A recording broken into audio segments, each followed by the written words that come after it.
So, you're done with education qualifications, then you can move to internship experiences. And you start listing out. So obviously, if you're doing tables, you can do name of organization and duration and key assignments or work undertaken as two separate columns. And you can go again, in my view, personally, as a personal preference, you can do current or latest to earliest. So you start with what you're doing right now, or what you are going to, or what you have done most recently, and move all the way down to earliest, like your first internship, basically. Now, it's very important that the content you put in this, in the areas you've done your assignments on is not vague. It's not just lazily drafted. Sometimes people just write something and they expect people to understand what they're talking about. Like, so for example, if you're preparing a research note on something, right, you can say prepared, like, so what people sometimes tend to say is, like, let's say if the question is, whether a contract can be amended orally, right? Because this is a more formal, a more organized, and a more descriptive way of saying exactly what you were saying earlier. Whereas in the earlier example, you were just writing the question. Here, I have covered everything you want to say. Like, you prepared a research note on validity of oral amendments to contracts. In this question that has been asked to you as to whether contracts can be amended orally or verbally or not, you have of which all internships. Now, if you, let's say, over your course of 4 5 years, you've done some 12 or 15 internships, right? I think it may make sense for you to choose the best 4 or 5 max, in terms of what you want to reflect on your CV, and put those in.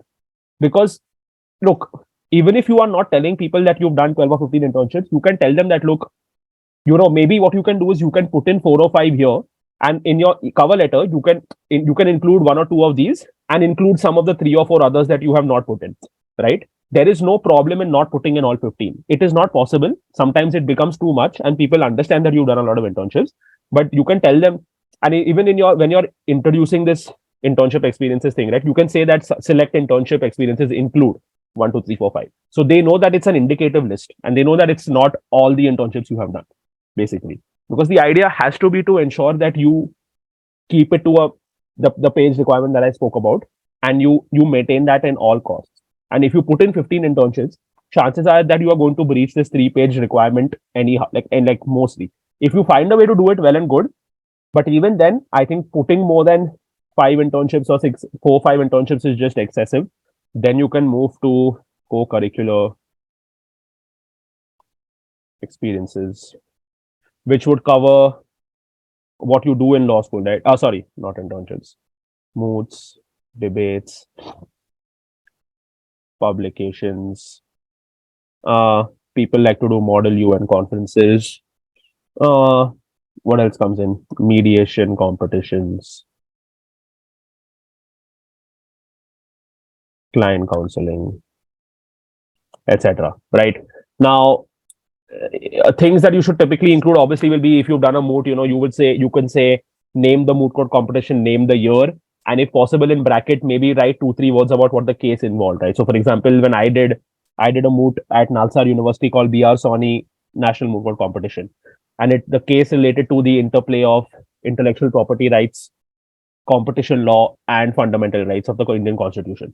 So I said, quarter finalist or semi finalist at B.R. Sawhney National Moot Court Competition, 20, what was it? 2017 or 2018? Sorry, 2015 or 2016. Organized at Nalsar University of Law, Hyderabad. Full stop. And you in brackets say case involved questions surrounding interplay of intellectual property and constitutional law. So whatever information they need to understand in terms of the moot court competition you have done gets put across. Similarly with publications, if it's an online publication, you can put the link if you want. If it's in a particular research paper, ensure that you are describing it correctly. So you name the article, ensure that you put the date of publication, if it has that ISSN number, that publication number, you put that in. Ensure that the name of the law review is put in. Mediation, competition, client counseling, same thing. Ensure that these relevant details, which are the name of the organization that is conducting it, or the name of the competition, sorry, the year it was done in, and if possible, maybe 4 5 words on what exactly you were doing in that. Like, what was the whole thing, basically. Uh, yeah, and then you can also do positions of responsibility here within this only. Within a subset of co-curricular can also be like positions of responsibility where you can talk about, let's say, if you were a, sorry, one second.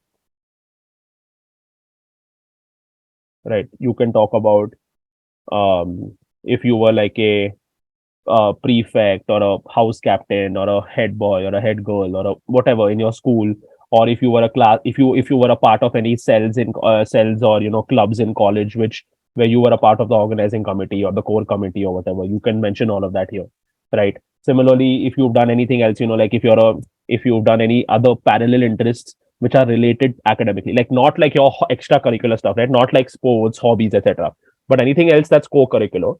So you ensure that you make that distinction properly, right? Because co and extra have different meanings. Co-curricular is something you do along with your curriculum, which is slightly related. So, for example, me personally, I am a big fan of writing, and I've been an editor on a couple of magazines earlier. So I put that here as well because it's not technically something I did in law school. It's something I did before that, and I did some of it while I was in law school also. But it's not like it's an extracurricular activity for me, right? It's a co-curricular activity. So I put that here in terms of that as well. So any other things, anything else that you have, um, any other position of responsibility you may have. And yeah, then you can move to your extracurriculars where you talk about, let's say, uh, you talk about, let's say, if you are into a particular hobby, like let's say you're into music or speech and drama, elocution, dancing, swimming, whatever. Like you can and mention it like so. Look, if you are, let's say, someone who has got many awards for swimming or something, or you're like you have been a champion swimmer in school, or you've been a state level or national level swimmer, or badminton or squash or basketball, football, tennis, anything, right? I think the best way to do it now, given that it is so many years later, is to say it in one line. You can say, for example, for example, I played district level basketball, so you can say district level basketball player for Saint, or for your, put the name of the school where you were, basically, for whatever. Put the details here, and that's it. You don't need to go into specifics about this gold medal for this competition, that gold medal for that competition. Like those days are over. I mean, if there's something that's, where you played, like let's say you've done, like where it's an exceptional achievement and you really want to talk about it, then you may want to put it here. But I think just merely specifying that you have done this is more than enough, because while it's not like they are, while it's not like they are not interested in knowing about your experiences, frankly, the idea is to just put the idea is that they may ask you and then you can tell them about it. But just because it's not there, it doesn't mean that it's negated, right? It's you can have all of those things in mind, and this is no longer this is like the focus is on the things on top, right? Like they want to know your internship experience, they want to know your co-curricular activities and stuff. Extracurriculars is they also want to know. It can make for a great conversation during an interview, but they do not want to know, acha, you won silver medal in this, gold medal in this, bronze medal in this. That they don't need a detailed analysis of your extracurricular activities, especially if it was in school. Even if you've done for college, it may make sense to like just describe it in a line or two over here.